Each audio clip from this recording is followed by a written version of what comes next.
Israelis are paying tribute to the nation's 23,928 fallen soldiers and terror victims throughout the nation's young history. Since last Memorial Day, 43 soldiers and civilians were killed and 112 new names were added to the roster of those who died defending the country since 1860. Now, the entire country is shut down in memorial of the fallen, and throughout this evening and tomorrow, Israelis will be headed to memorial ceremonies across the nation.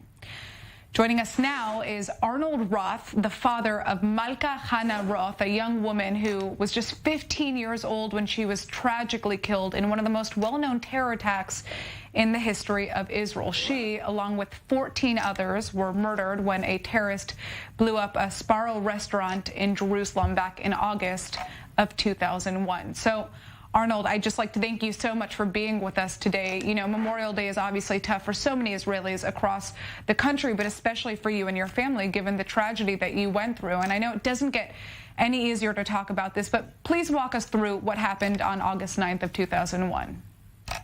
It was a school holiday, hot summer afternoon.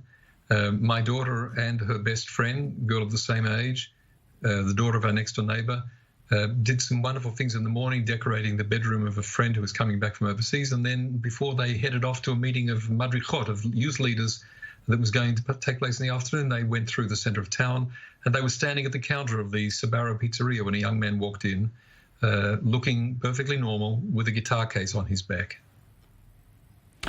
And, you know, this was an incident that absolutely shook the nation of Israel. How did your life change after losing Malka? I know that both you and your wife immigrated to the state of Israel from the United States and Australia. So, you know, this must have impacted your relationship with the country as well, I imagine.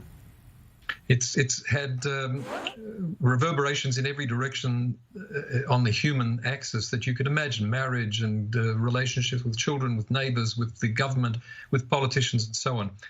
What everybody goes through in losing somebody to an act of hatred-driven murder, which is really the definition of terrorism, is something that's hard to convey until you're in the middle of it, and then it becomes impossible to convey. Our case has gotten 1 or 2 or 3 steps more complicated because the murderer is free and is famous, is a celebrity, has had her own TV show for years, and is protected by the government of one of Israel's most important neighbors. That makes all of this exquisitely complicated and very, very frustrating and enraging. So I'd like to actually talk about that. You know, it's been 20 years since you lost your daughter, but you're still battling to bring her justice. Tell us what you and your wife have been doing to make sure that her killer, Ahlam Tamimi, who you just mentioned, pays for her crime. What is the situation? The first thing to say is that my daughter, unlike me, was an American citizen, as well, of course, as being an Israeli. That's because her mother is an American. All of our children have American citizenship as well. That's important because after the Shalit deal was done, and many, actually 1,027 terrorists were released by Israel, one of them being the woman you've mentioned, Ahlam Tamimi, I discovered that under American law, if an American has become the victim of an act of terrorism outside of the United States, the law requires the United States to go after the terrorist. And I also discovered when I learned about the law that the United States had never, ever done it once in any case involving Israel. So I did what anybody would do. I went to Washington. I made a meeting with the Justice Department, brought along a lawyer, a terrific lawyer, and made the case that they needed to go after this woman who was at that point just starting her TV career in Jordan, having just arrived there after the Shalit deal.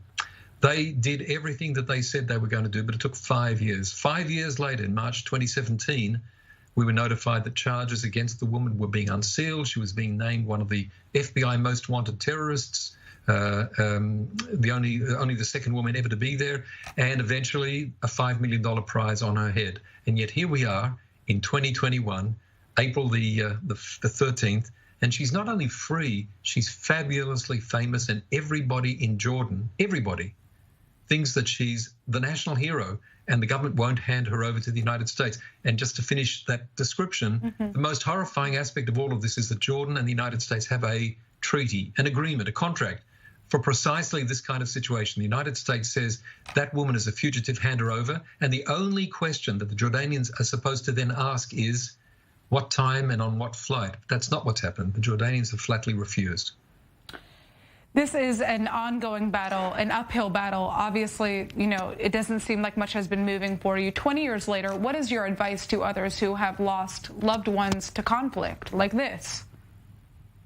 Well, the first thing is to remain focused on your family and your own lives.